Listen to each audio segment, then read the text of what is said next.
Polícia descobre identidade do assassino de Roberto Kikawa, Luciano Silva Moreira. Ele tem 18 anos. Já foi identificado, qualificado, reconhecido. Ele é um dos autores. Lula e a Lava Jato. O ex-presidente mais uma vez no banco dos réus. Foi a última audiência no processo do sítio de Atibaia. Bolsonaro com os governadores eleitos. Ele diz que o Brasil vai precisar de reformas amargas. 1 em cada 4 brasileiros está procurando emprego há mais de 2 anos. Recorde histórico. São mais de 3 milhões de pessoas. Incêndio na Califórnia. Número de vítimas fatais não para de crescer. Já são 50 mortos. Começa agora RB Notícias, com Hermano Hennig e Camila Smith.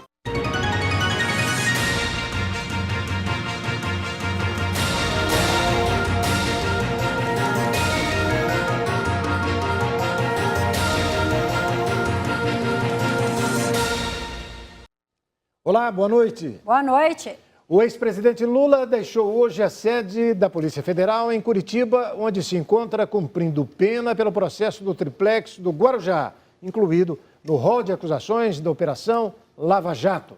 Lula foi condenado a 12 anos de prisão por corrupção e lavagem de dinheiro e é réu agora em outro processo, o do sítio de Atibaia, envolvendo reforma de mais de R$1 milhão paga pela empreiteira Odebrecht, com recursos desviados da Petrobras, segundo a denúncia. Curitiba viveu um dia diferente e movimentado nesta quarta-feira de sol, véspera de feriado. Foi a primeira vez que o ex-presidente Lula deixou a Polícia Federal desde que foi preso em 7 de abril deste ano, quando começou a cumprir pena de 12 anos e 1 mês de prisão no processo do apartamento triplex do Guarujá, também investigado pela Operação Lava Jato. O trajeto de pouco mais de 5 quilômetros entre a Polícia Federal e o Fórum, sob um forte esquema de segurança, demorou 7 minutos. Eram 6 carros da Polícia Federal e mais 10 batedores com motos. Ao longo do percurso, não houve qualquer incidente. Deu para notar que o esquema de segurança foi bem menor em relação aos interrogatórios anteriores. Manifestantes pró-Lula permaneceram a 30 metros do prédio. Eram políticos do PT, como o candidato do partido derrotado nas eleições para presidente Fernando Haddad e a presidente da agremiação, senadora Gleisi Hoffmann. A audiência com Lula foi conduzida pela juíza federal substituta Gabriela Hart, no lugar de Sérgio Moro, que se encontra de férias. Ela já ouviu várias testemunhas deste processo, que teve sua fase de instrução encerrada hoje com o interrogatório do ex-presidente. Essas últimas imagens são de um interrogatório anterior, portanto, são imagens de arquivo.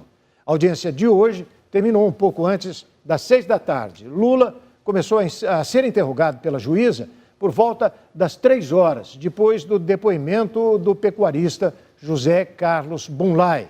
Bunlai responde pelo crime de lavagem de dinheiro e foi interrogado por 1 hora. O ex-presidente deixou o Fórum de Curitiba 10 minutos após terminar a audiência. O vídeo com o depoimento de hoje deve ser liberado ainda hoje pela Justiça Federal, segundo informações. Aqui comigo, Ney Gonçalves Dias. Ney, boa noite, Ney.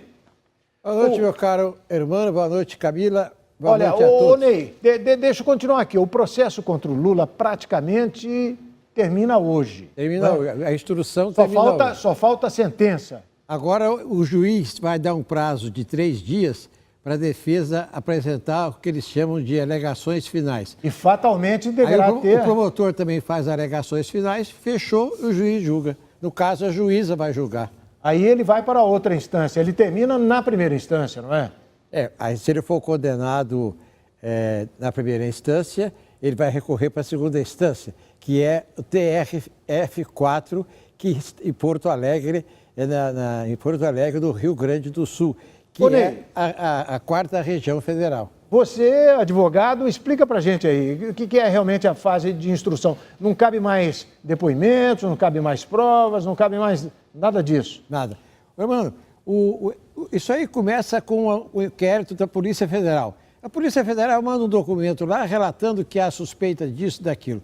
O promotor oferece uma denúncia, o juiz pode aceitar ou não, no caso o juiz aceitou. O juiz aceita e o que ele faz? Ele junta as testemunhas de acusação. O promotor fala, quero fulano.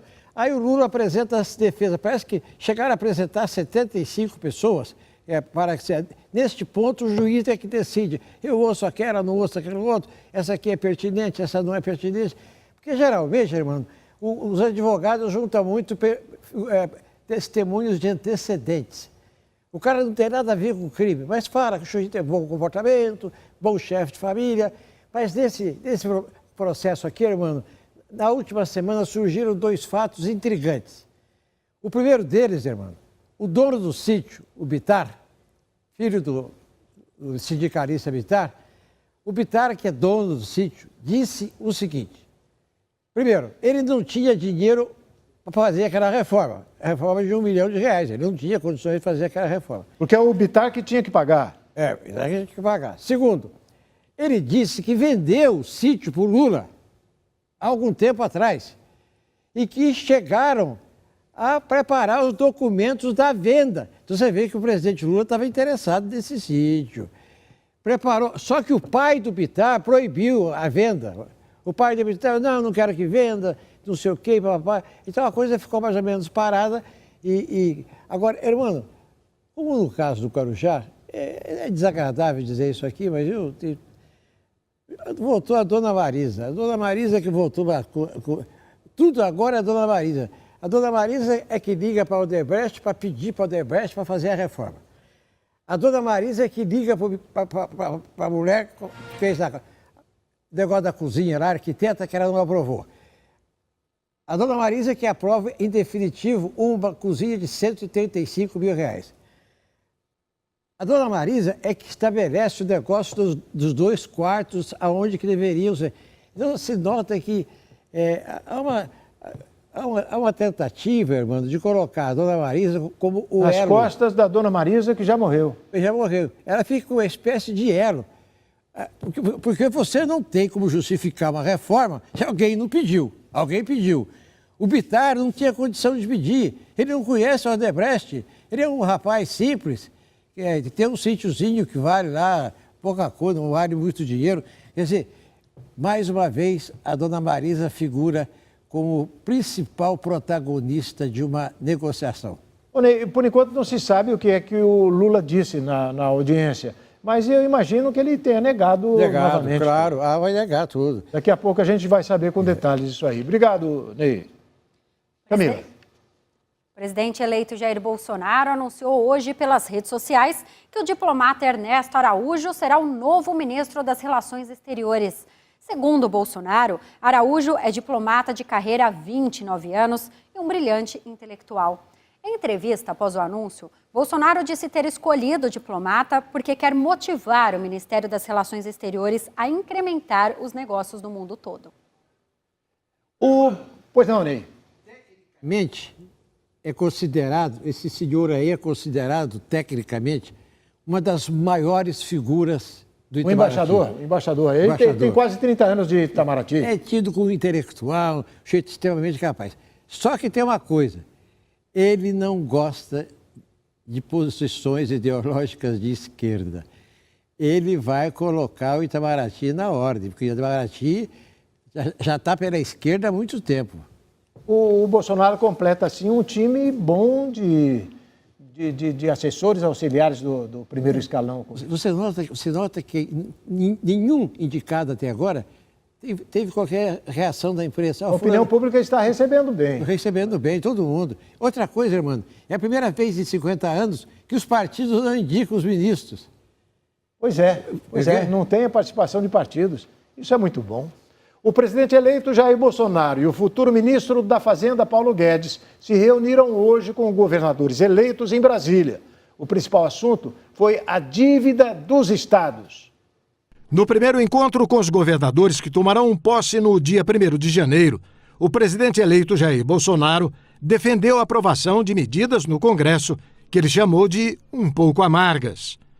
Em discurso no Fórum de Governadores em Brasília, Bolsonaro disse que o país vive um momento de dificuldade e que a equipe econômica de seu governo está elaborando propostas de reformas que devem ser apresentadas em breve ao Congresso Nacional. Bolsonaro não citou especificamente que reformas seriam essas, mas falou que elas se limitam à economia. Mencionou que é preciso aproveitar as áreas mineral, de biodiversidade, do agronegócio, da agricultura familiar e do turismo.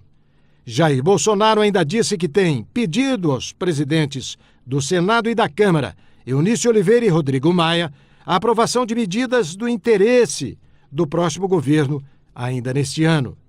Ele afirmou que deseja dividir os desafios com os governadores eleitos e que fará o possível para auxiliar os estados, mesmo que o governador seja de partido de oposição, como o PT.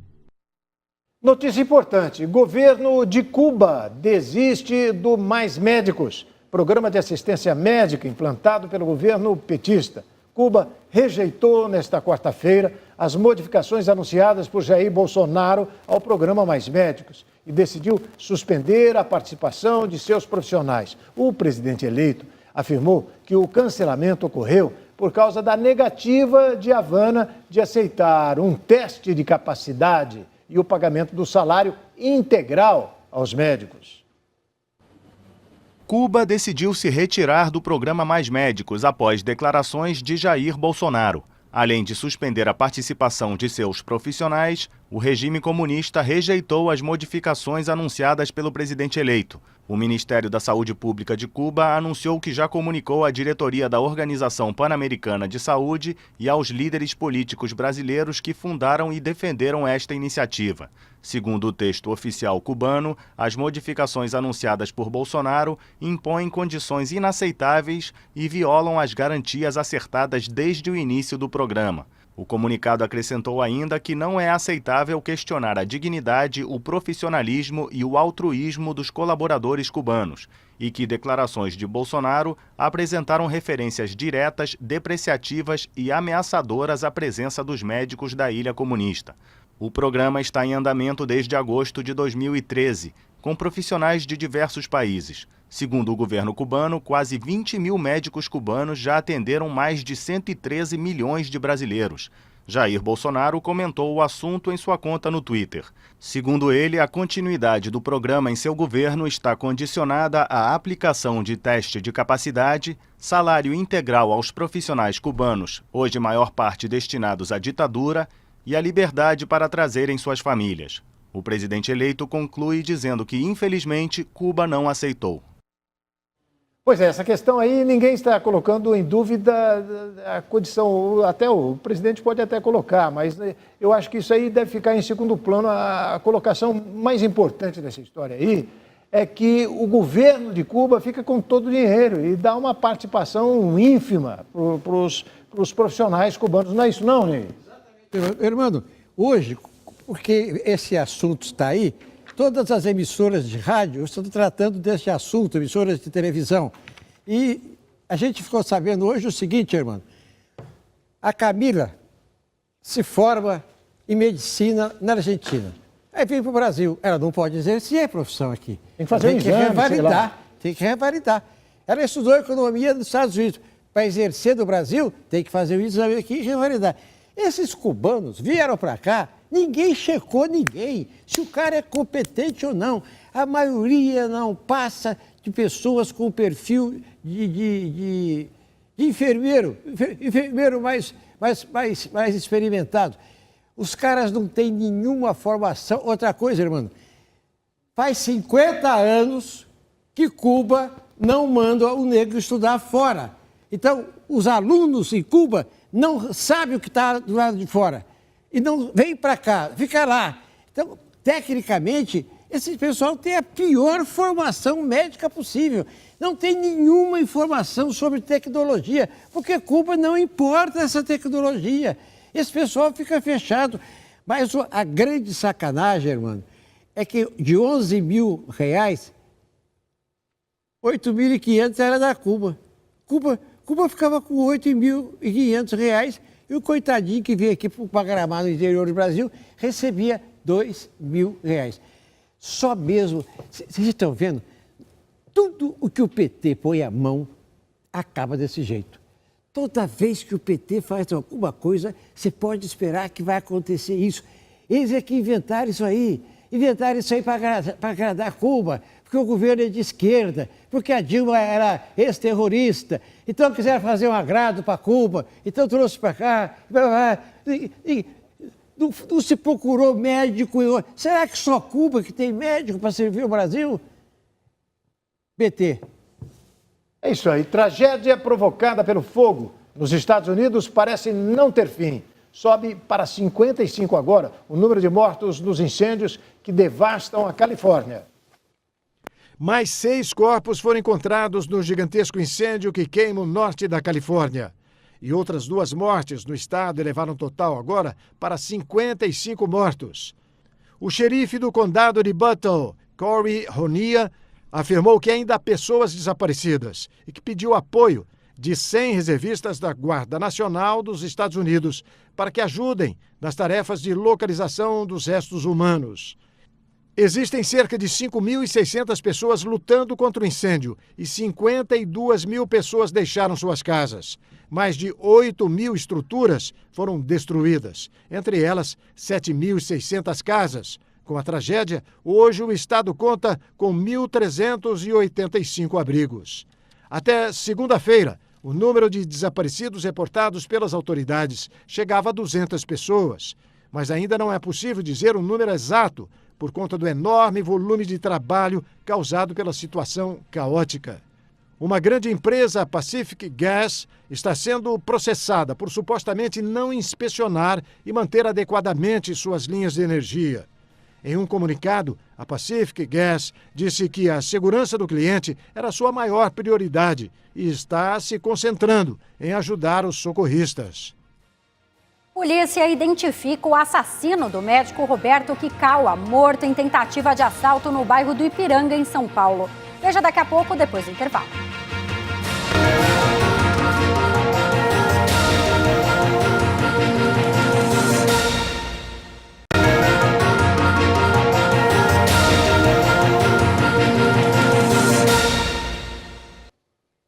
Uma pesquisa do IBGE, divulgada hoje, mostra que 1 em cada 4 desempregados procura trabalho há 2 anos ou mais.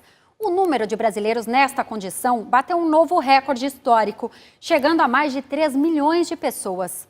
3 estados e o Distrito Federal têm desemprego acima da média do país. Apesar da taxa de desemprego ter caído 11,9% no terceiro trimestre deste ano, o país alcançou um recorde de mais de 3 milhões de pessoas em busca de emprego há 2 anos ou mais. É considerada desocupada a pessoa com mais de 14 anos que procurou emprego e não encontrou. Os estados com maior número de brasileiros sem emprego estão no Nordeste: Sergipe com 17,5%, Alagoas com 17,1%, Pernambuco com 16,7% e Bahia com 16,2%. Apesar disso, a maior desocupação foi no Amapá, onde o percentual chegou a 18,3%. Os números do IBGE mostram que também aumentou o número de brasileiros que procuram emprego há menos de um mês. Os desalentados que desistiram de procurar emprego ficaram num número estável, atingindo 4.780.000 pessoas. Os estados com maior número de desalentados são a Bahia e Maranhão. Segundo o IBGE, o Brasil tem 92.600.000 pessoas trabalhando atualmente, 67,5% de empregados, 4,8% de empregadores, 25,4% de pessoas que trabalham por conta própria e 2,4% de trabalhadores familiares auxiliares. Um jovem de 18 anos está sendo procurado pela polícia pelo assassinato do médico Roberto Kikawa, no sábado passado, em São Paulo. Fotos do suspeito estão sendo divulgadas pelas redes sociais e qualquer informação pode ser encaminhada às autoridades. A polícia espera prender Luciano Silva Moreira nas próximas horas. Já foi identificado, qualificado, reconhecido. Ele é um dos autores. Ele é o indivíduo que efetua os disparos. A foto de Luciano Silva Moreira, de 18 anos, conhecido como Nenê, foi divulgada hoje pela Polícia Civil. O adolescente é apontado como o homem que aparece no vídeo da câmera de segurança, atirando 2 vezes no médico Roberto Kikawa. O delegado Wilson Zampieri, do 17º Distrito Policial, no Ipiranga, na Zona Sul de São Paulo, já pediu a prisão temporária do rapaz. Segundo o delegado, Luciano está foragido.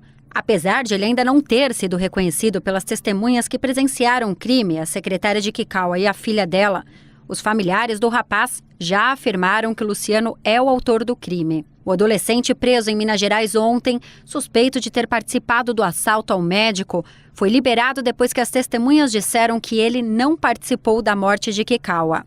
A polícia analisa as câmeras de segurança que gravaram um crime contra o médico em busca do segundo suspeito. Nas imagens, é possível ver 2 sujeitos se aproximando do carro de Kikawa, um Jeep Compass branco, avaliado em mais de R$100 mil. Os bandidos fugiram sem levar nada. Eles teriam atirado em Roberto Kikawa por desconfiar que ele fosse policial. A secretária contou à investigação que durante a tentativa de assalto, o médico não conseguiu destravar o cinto de segurança para descer do carro, o que irritou os bandidos. O crime aconteceu no último sábado na Zona Sul de São Paulo.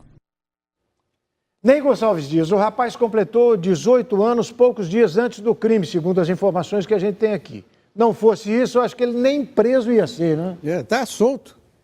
O Roberto Kikawa tinha 48 anos de idade, irmão, e tinha uma característica que a gente, o assassinato só se foi gratuito, porque esse médico, irmão, ele tem uma carreata, uma espécie de um ônibus comprido, e ele presta assistência médica da periferia de São Paulo, irmão.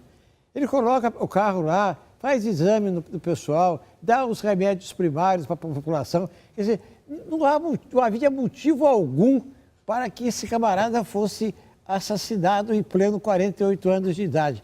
Ele dedicava a atender a periferia desta forma, sem cobrar nada. Pois bem, uma das versões que a polícia está defendendo é que eles teriam dito para ele, saia do carro. E ele, se não conseguia destravar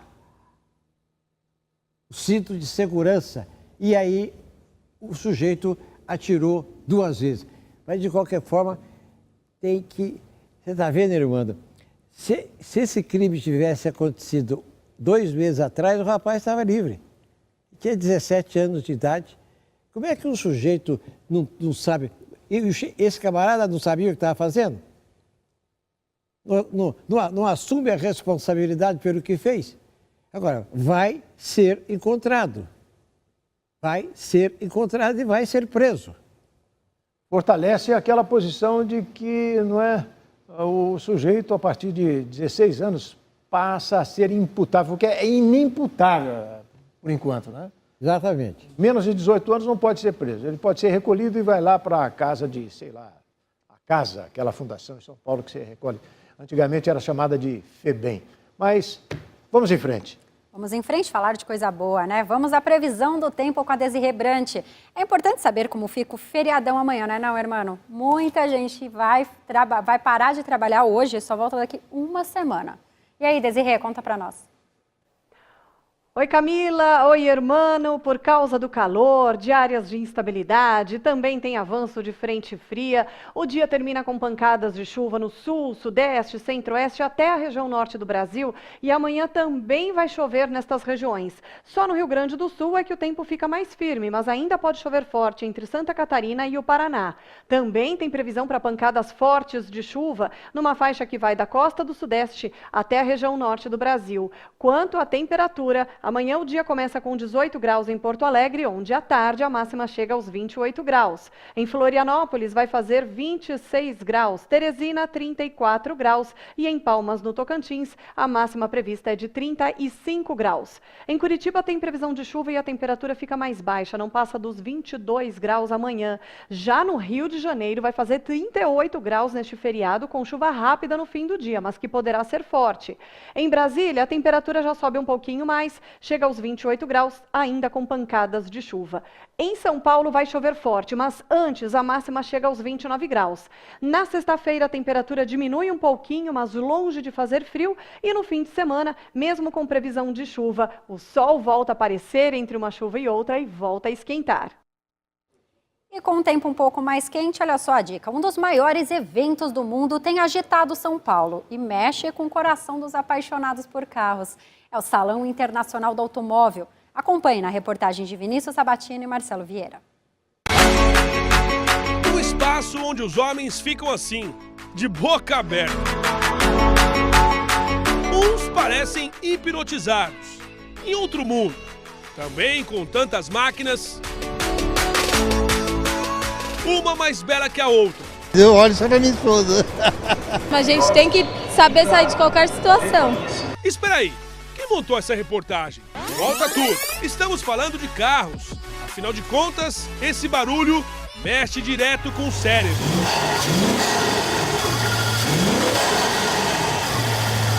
Inovações, tecnologias, cores, design, encontro de humanos com máquinas.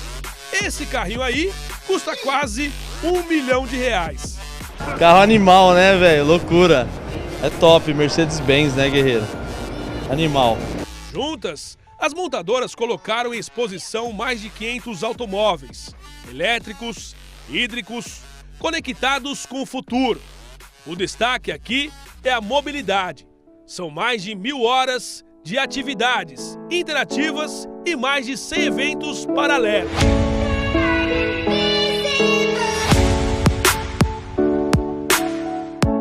Além dos estandes que estão nessa edição maravilhosos, né, a gente percebe que realmente as montadoras trouxeram os principais lançamentos globais, investiram muito nesse evento, né, mostrando a retomada do mercado. Para além da exposição das montadoras, a gente tem uma área de conteúdo que é o chamado New Mobility, que é o principal projeto do Salão do Automóvel, que tem atraído muito público, né? E lá nesse espaço a gente mostra a nova mobilidade. Nesse espaço, a McLaren Senna foi escolhido a dedo para representar a marca na categoria super esportivo.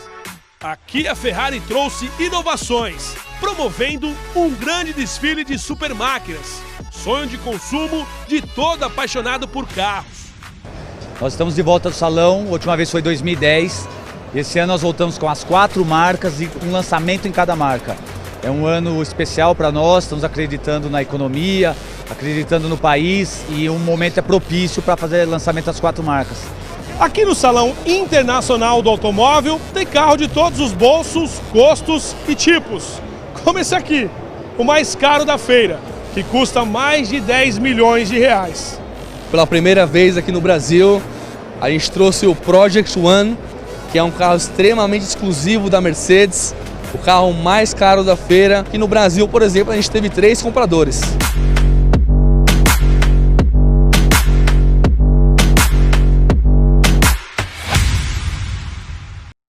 E o RB Notícias de hoje fica por aqui. Um ótimo feriado para você. Boa noite.